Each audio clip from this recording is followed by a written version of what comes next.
One of the service items that you're supposed to do at regular intervals is to check the muffler bolts and all the chassis bolts. It's a pretty easy operation. This is how I do it. First thing I do just to get them out of the way is to check the muffler bolts. But what I would like to do is I like to go ahead and grab a star driver of a specific size, and then I go up and around the bike for each of the ones that I'm holding and look for anything to tighten up.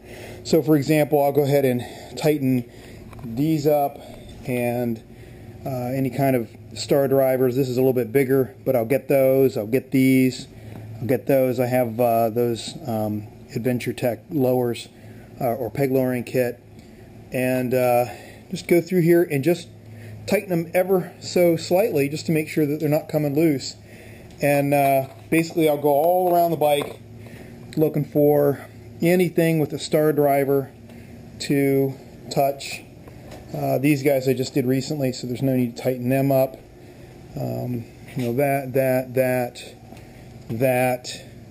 these two.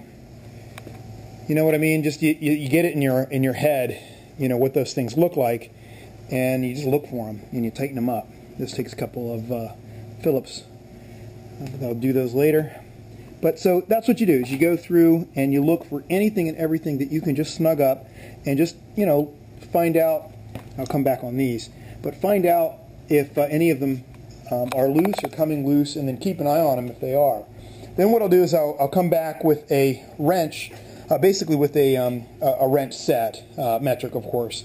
And I'll start with like 10 millimeter, and I believe some 10 millimeters are, oh, where did I find those guys? I think he might be a 10, and I forget what those are, 10s or 11s. And so I'll go through and I'll tighten each and every one of them. Again, I'm just using my hand to tighten them. If you want to be real precise, you can go ahead and torque those puppies according to spec, which is probably what you really should do. But just by hand tightening them, to me, that's good enough to make sure that they do not come loose. And since I'm doing them according to the factory interval, for me it's fairly regular. It's about every 6 months or so. So I'm getting a real good handle on those. So you know, that's another one. Here's another couple. Here's another one. I have not been going after these yet, but I will at some point go ahead and torque on those guys to make sure that they stay tight, because obviously you don't want your brake rims coming off.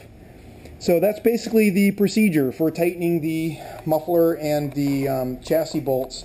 Just the one last thing I want to mention is that a couple things that you don't want to miss. There is a coupler here from the header pipe to the muffler itself that you want to make sure that you get. And just look up underneath the bike for anything else that might need to be tightened. Here's another one down here that I got. And I think that's pretty much it. That requires a socket, obviously. So that's the procedure. Good luck.